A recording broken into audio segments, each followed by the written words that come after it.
আজরাইল হাজির।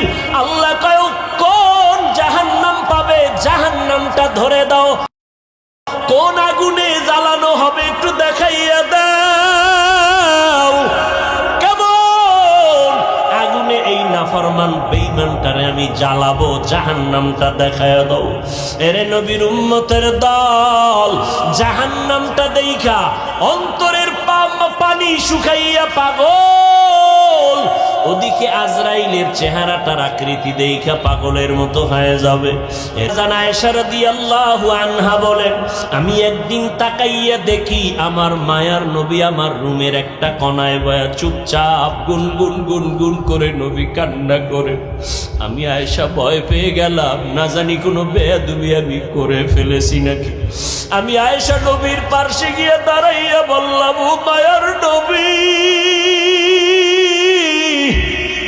আপনি আমার রুমের মধ্যে বসে কেন কাঁদেন? আমি আয়েশা কোনো বেয়াদবি করেছি নাকি? না রে আয়েশা, তুমি কেন বেয়াদবি করবা বলো। আম্মা জান আয়েশা বলেন, ও নবী, আমার মাত্র বয়স অনেক কম, 6 বছর বয়সে আপনার সাথে আমার বিবাহের বন্ধন হয়েছে। 9 বছর বয়সে আমি আপনার ঘরে আসছি।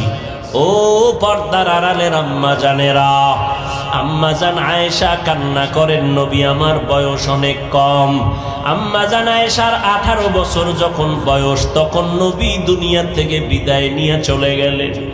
এরে নবীর উম্মতেরা, ও যুবকেরা, ও বৃদ্ধ বাবাজিরা, ও ব্যবসায়ীরা, ও পর্দার আড়ালের আম্মা জানেরা, আম্মা জান আয়েশা বলেন, নবী বেয়াদবি যদি না করে থাকি তো কেন কাঁদেন?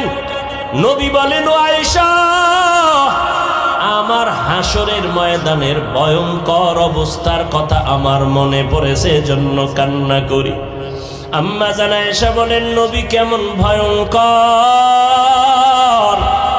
ও যুবক, পাও দুইটা আগাইয়া দাও, যদি বলো কোরআন মিথ্যা একটা প্রমাণ দাও, আমি এখন দাড়ি ফালায় দিব, নামাজ রোজা টুপি দাড়ি ফালাইয়া প্যান্ট শার্ট পরে চলবো।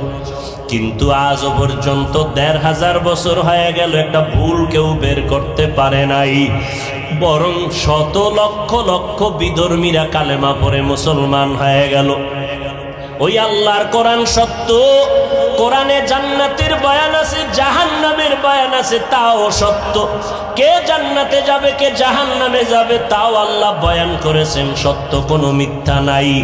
আল্লাহ নিজেই তো চ্যালেঞ্জ দিয়েছেন, একটা ভুল পারলে বের করে দাও কোরআনে, আমরা আর আল্লাহর কথা বলবো না, নামাজ পড়বো না, দাড়ি রাখবো না। কিন্তু না, ও যুবক, আমার মাও